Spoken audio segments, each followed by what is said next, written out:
about Barack Obama, but it cannot be about Barack Obama. And I know that there are some of you who clearly understand what it is I'm saying. Because to make it only about Barack Obama is to dishonor, say, Queen Anne Nzinga. And I happen to think that Michelle Obama might want it to be about Queen Anne Nzinga. Queen Anne Nzinga of Angola, who led the charge with her army of men and women. She would get on her horse and lead her army into battle, fighting the slave trade.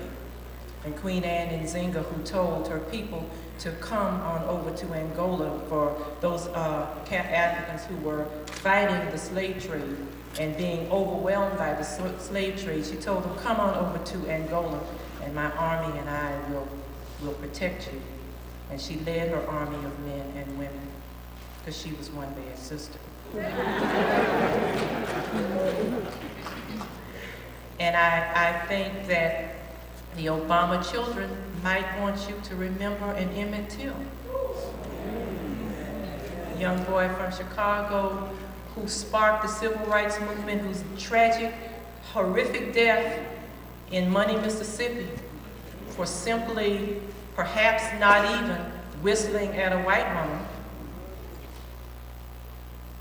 and who helped us as a people, and along with his mother Mamie, who had the wisdom to see her brutally beaten child and have people tell her, Mamie, you must have a closed casket funeral. You cannot let people see Emmett in the way they have beaten your child. And she said, I will not have a closed casket funeral because I want the world to see what hatred did to my child. I think the Barack children might want us to take some time out to remember an Emmett Till and a Mamie. And I think that Joanne Martin and Elmer Martin might want you to know that there are people who have served in this government, like our own Congressman Elijah Cummings, who work every day to make sure that there is a future for our children, because at the end of the day and at the beginning of the day, it has to be about our children.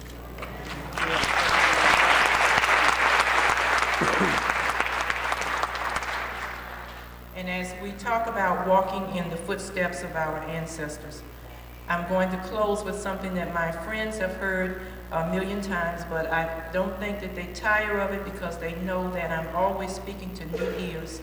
And I think that they know that they hear it differently each time, and it resonates differently. But as we talk about the ancestors, what my staff refers to as the speech that I say to every young person every time they become a captive audience for me, that you're in the world today with the blood of an ancestor flowing through your body right now, who was put on a slave ship, but who did something unbelievable. They lived through that experience. And therefore, flowing through your body right now is the blood of an ancestor who gave you God's most precious gift, and that's life.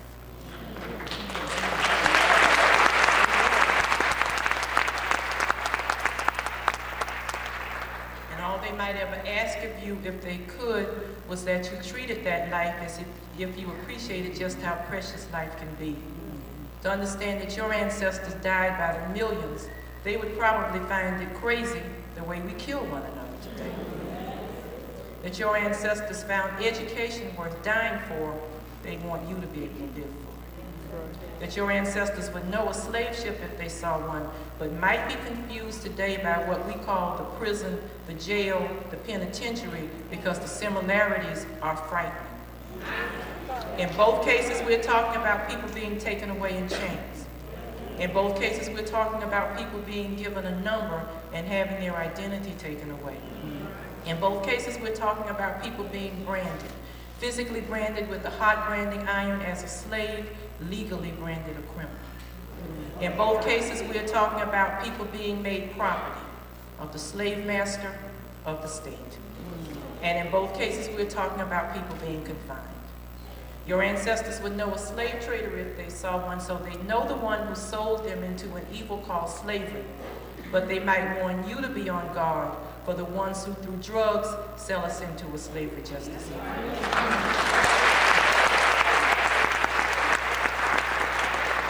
They might want you to understand that there's still some work for you to do because the shark of hatred and bigotry and racism still lurks in the place.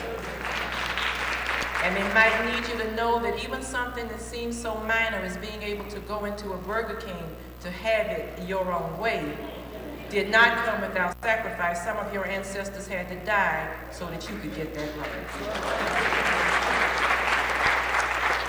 And in the final analysis, they might ask only of you that you try to understand what your African ancestors meant when they said, I am because we are, and because we are, I am. Good morning, everyone. It's certainly my honor and my privilege to be here this morning. And I must tell you that as I sat here and I listened to Dr. Joanne Martin and to listen to Bernard Jennings and certainly my good friend Marie Washington and watch the dancers and the singers up here this morning, I said to myself, it is so good that you would consider it one of the best things that you could do on Martin Luther King's birthday, to be here at a historically black college and university. And at a program sponsored by Great Blacks in Wax, and saluting the next President of the United States of America, Barack Obama.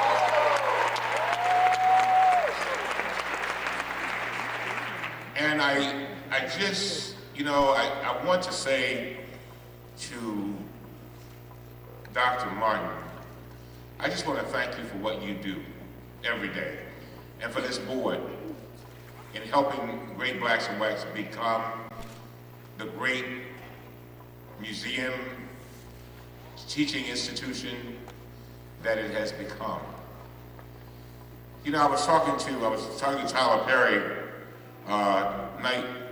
night before last. And, we were talking about how no matter what you do in this life, you can take it and give it and have lessons embedded in it. Whether you're a school teacher, whether you're an artist, whether you are the janitor, in your work, in your contact with other people, you can use it as a tool to bear witness of the great things that you want people to get into their head. And as I listened to Dr. Martin this morning, I could not help, as she talked about all the things that we need to do to improve our society, I said to myself, what she and her late husband did was they were able to take this tool called the Great Blacks in Wax, and they continue to do it today. Even after he's gone, it continues on today. And what they have done by doing what they do every day, they continue to send out positive lessons for us to follow. And there can be no greater thing than when one takes their time, gives their blood, their sweat, and their tears to enlightening and uplifting an entire population. Give her a hand and the board of Great Blacks in Wax.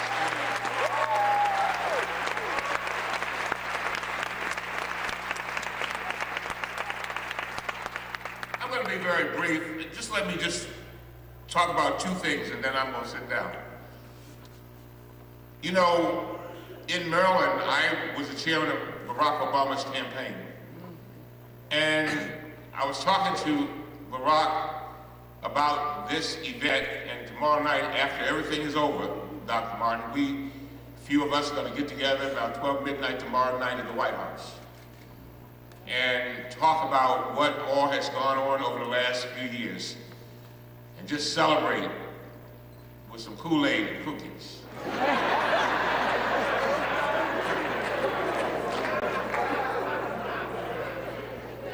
See, Barack grew up, you know, he didn't grow up on Perrier. He grew up singing the song he often tells me.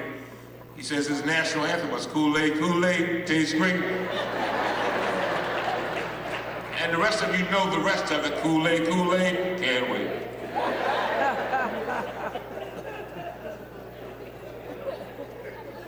But one thing that I was just telling Dr. Washington, I wish I had a picture, and I'm sure I'll get one before I leave here.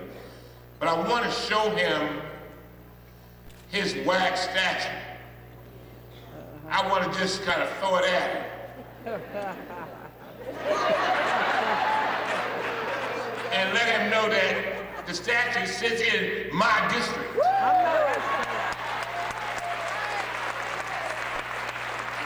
He's already told me the next time he's in Baltimore, he's going to stop by and see it. But I want him to see it tomorrow on the day that he becomes president of the United States of America.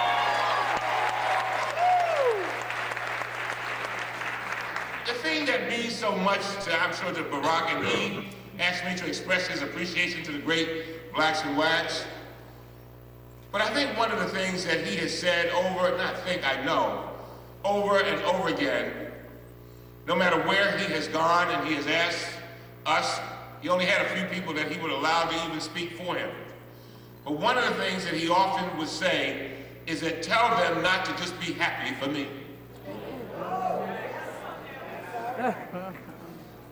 What he is saying is that, and Dr. Martin, as she was talking, was echoing what he is saying. It is not enough for us to sit back and just marvel at Barack Obama and Michelle. That is not enough. And as Dr. Martin said over and over again, and I know that Barack Obama and Michelle understands it, there is no way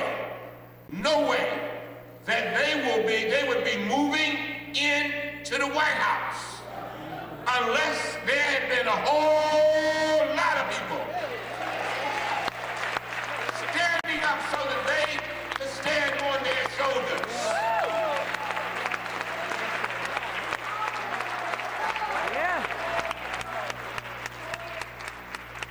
See, because one of the things that people don't understand about standing on shoulders is that if you got a fence this high and I'm standing there so you can stand on my shoulders, that means that you can probably see a little further than I could see. Come on. As a matter of fact, going back to great blacks in wax, we have to marvel over the fact that there were so many who may have looked at a fence because they were down here and others was continuing to stand on their shoulders, but they could see through the fence.